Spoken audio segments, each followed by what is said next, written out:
Assalamualaikum dan salam sejahtera, bersama saya Reza Roslan dalam 15 minit MMTV edisi 7 November 2023. Kita ke berita utama. Genap 30 hari serangan ganas Israel, bumi Gaza terus bermandi darah. Sehingga kini angka kematian dan kecederaan akibat penceburahan itu terus melonjak. Dalam satu sidang media, Jurucakap Kementerian Kesihatan Ashraf Al-Qudra berkata tentera Israel membunuh sekurang-kurangnya 10,022 orang dan mencederakan lebih 25,000 yang lain. Melalui angka itu, lebih 73% terkorban merupakan orang awam yang terdiri daripada kanak-kanak, wanita dan orang tua. 3 hospital terbesar di Gaza iaitu Al-Shifa, Pusat Kesihatan Kanak-kanak Nasir dan Al-Quds juga berhadapan ancaman berterusan untuk dimusnahkan dengan kawasan persekitaran turut dibedil tentera Israel. Selain itu, hampir 200,000 kediaman juga musnah akibat serangan bertali arus sekaligus menyebabkan ratusan ribu penduduk Gaza kini terpaksa melarikan diri untuk mencari perlindungan. Walaupun tindakan ini mendapat kecaman penduduk dunia, Perdana Menteri Israel Benjamin Netanyahu pula dilihat kekal dengan pendirian untuk tidak bersetuju dengan gencatan senjata dan kini terus merangka strategi menempatkan tenteranya untuk mengepung kota Gaza. Perdana Menteri Datuk Seri Anwar Ibrahim yang juga Presiden PKR menegaskan parti itu tidak pernah menjadi ahli pertubuhan antarabangsa Liberal International. Menjelaskan pada peringkat awal PKR hanya menjadi sekutu tetapi melalui beberapa pendirian pertubuhan itu termasuk menyokong Israel menyebabkan PKR mengambil keputusan untuk memutuskan hubungan.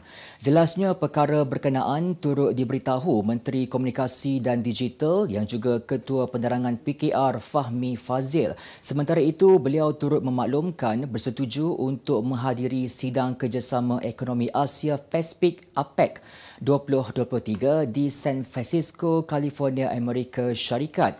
Jelasnya keputusan itu dibuat atas pertimbangan untuk menjaga hubungan diplomatik dan keamanan walaupun pendirian negara tidak berganjak dalam mempertahankan keadilan dan menyokong Palestin.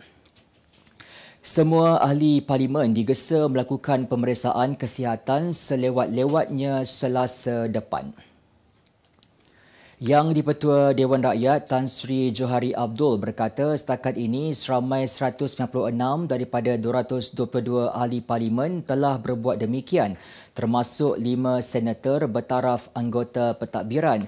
Memohon ia perlu dilakukan segera. Jelasnya permintaan ini bagi mengetahui status kesihatan setiap ahli parlimen. Tambahnya, gesaan ini turut dibuat berikutan ketika sesi Dewan Rakyat semalam, seorang ahli parlimen telah dikejarkan ke hospital berikutan mengalami masalah kesihatan. Terdahulu pada September lalu, Johari berkata semua ahli parlimen diwajibkan menjalani pemeriksaan kesihatan susulan saranan Kementerian Kesihatan KKM supaya pemeriksaan kesihatan secara tetap perlu dibuat terhadap semua ahli parlimen demi memastikan tahap kesihatan mereka berada dalam keadaan baik. 4 hingga 6 episod hujan lebat dijangka berlaku dalam tempoh musim terkujuh bermula Sabtu ini.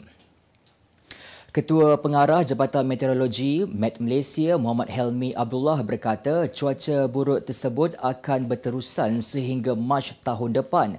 Ujarnya semasa fasa awal monsun timur laut atau dari November ini hingga Januari depan, episod hujan lebat dijangka berlaku di Kelantan, Terengganu, Pahang, Johor dan Barat Sarawak. Jelasnya sekiranya luruan monsun yang berlaku adalah kuat dan pada masa hujan lebat berterusan untuk tempoh beberapa hari, ia boleh mengakibatkan kejadian banjir. Tambahnya sekiranya hujan lebat berterusan berlaku serentak dengan kejadian air pasang besar dan luruan ribut, risiko kejadian banjir boleh menjadi lebih ekstrim. Sementara itu, keadaan cuaca panas dan kering yang dijangka bermula Mac depan pula berpotensi menyebabkan berlakunya gelombang haba. Utusan Malaysia dan Cosmo melancarkan satu lagi produk terbaru. Apa yang ada dalam Iklanega?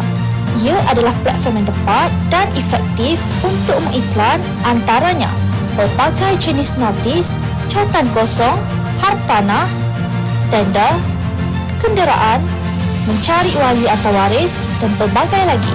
Apa yang anda cari? Semuanya ada di sini. 2 dalam 1. Layari iklaneka.utusan.com.my. Seramai 10 individu termasuk seorang warga negara asing di berkas Polis Pahang dipercayai terlibat dengan rompakan chip kasino membabitkan kira-kira 1,160 keping chip bernilai 4.6 juta ringgit. Ketua Polis Pahang, Datuk Sri Yahaya berkata kesemua suspek berumur antara 30 tahun hingga 59 tahun ditahan di Genting Highlands Sabtu lalu. Katanya tangkapan terbabit adalah susulan laporan yang dibuat pihak pengurusan keselamatan kasino Genting Highlands. Jelasnya, 2 suspek dipercayai memecah masuk bilik berkenaan seawal pukul 7 pagi dengan mengumpil pintu belakang bilik kasino yang digunakan sebagai laluan kecemasan. Susulan tangkapan yang dibuat itu, polis masih lagi mengesan baki sebanyak 732 keping chip dipercayai telah digunakan.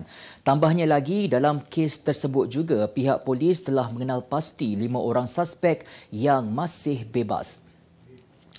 Pelakon Diana Daniel menafikan dakwaan orang ramai bahawa dirinya kini sedang hamil anak ketiga. Menurut Diana atau nama penuhnya Diana Daniel Denny Bison, perbezaan berat badan kelihatan ketara kerana perubahan selera makan yang semakin bertambah berbanding dirinya sebelum ini.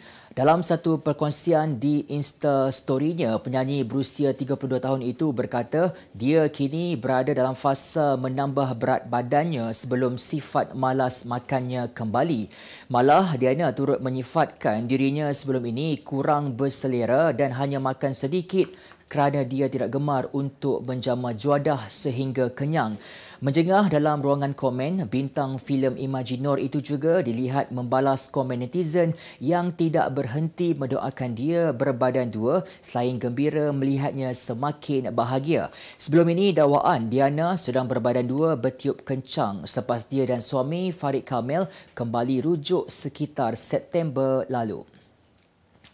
Berita luar negara, syarikat automotif Tesla merancang mengeluarkan kereta elektrik EV mampu milik berharga RM124,229 di kilang pengeluarannya di Berlin. Perkara itu didedahkan oleh sumber dalaman kerana ini adalah salah satu perkembangan yang telah lama ditunggu ketika Tesla menyasarkan dominasi pasaran mampu milik.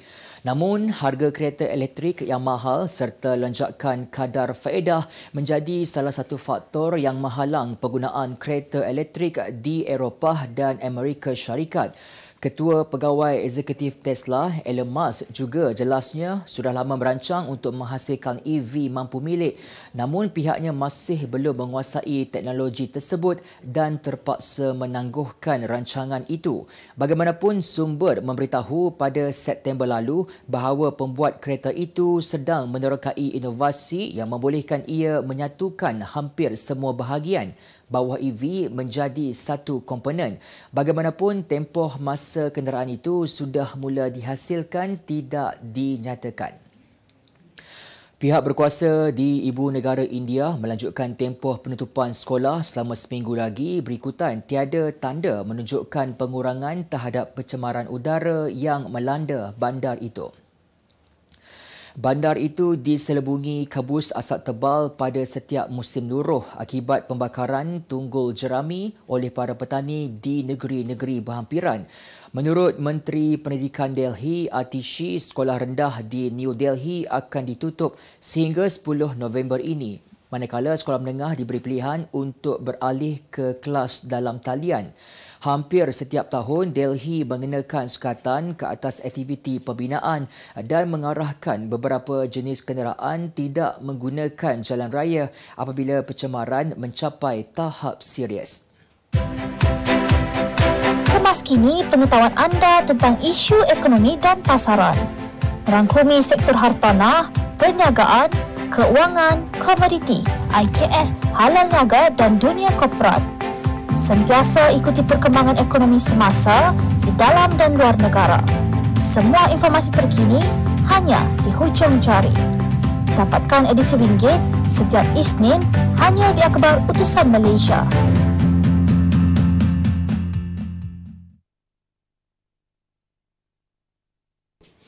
Kita beralih ke berita ekonomi. Harta Intelek Malaysia MyIPO dan TikTok menandatangani Memorandum Persefahaman MOU bagi mengekal dan meningkatkan pematuhan perundangan harta intelek dalam kalangan usahawan aktif di TikTok Shop.